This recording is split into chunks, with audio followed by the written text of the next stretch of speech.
আজকের আমি আর একটা নতুন ভিডিও নিয়ে হাজির হলাম। এখানে 2 কেজি দুধ ফুটিয়ে 1 কেজি করলাম, পায়েস রান্না করব। এবার পরে চাল দেব, 2 মুঠো চাল দেব।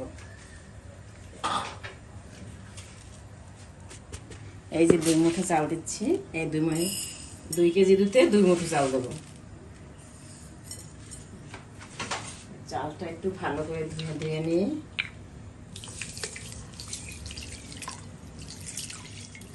দুধটা 2 কেজি দুধ, কিন্তু ফুটিয়ে অর্ধেক করে নিলাম, 1 কেজির মতো আছে।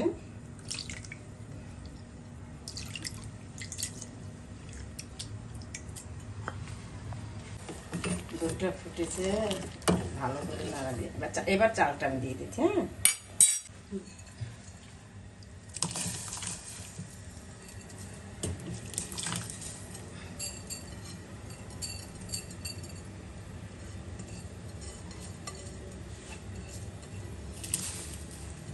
ব্যাস, এবার আমি ঢাকা দিয়ে রাখবো। এবার জালটা কমিয়ে দিছি। এবার না, জালটা কমিয়ে দিছি তো, একদম জালটা কমিয়ে না দিলে এবার ঢাকনা দিয়ে দিই, তাহলে আস্তে আস্তে হয়ে যাবে।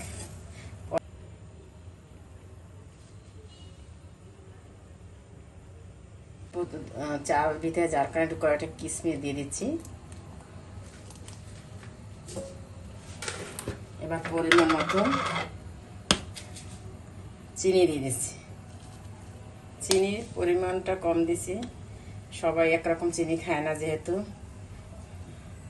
আমরা কম খাই তাই।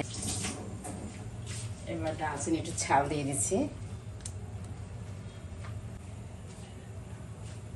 অল্প পরিমাণ একটু লবণের পরিমাণটা যে যতটুকু খাবে ততটুকু সেরকম পরিমাণ দিতে হবে। একটা নাড়া দিয়ে দিই, এবার একটু নাড়া দিয়ে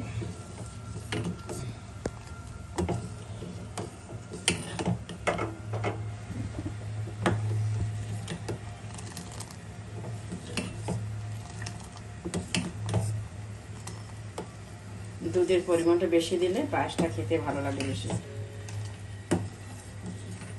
দেখা যাক পায়েসটা আমার কেমন হলো। ঢাকনাটা উঠে, এই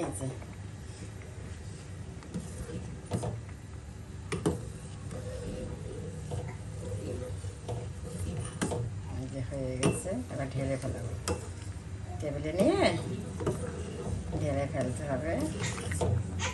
পায়েস রান্না শেষ। এবার আমি একটু টেস্ট করে দেখব কেমন হয়েছে।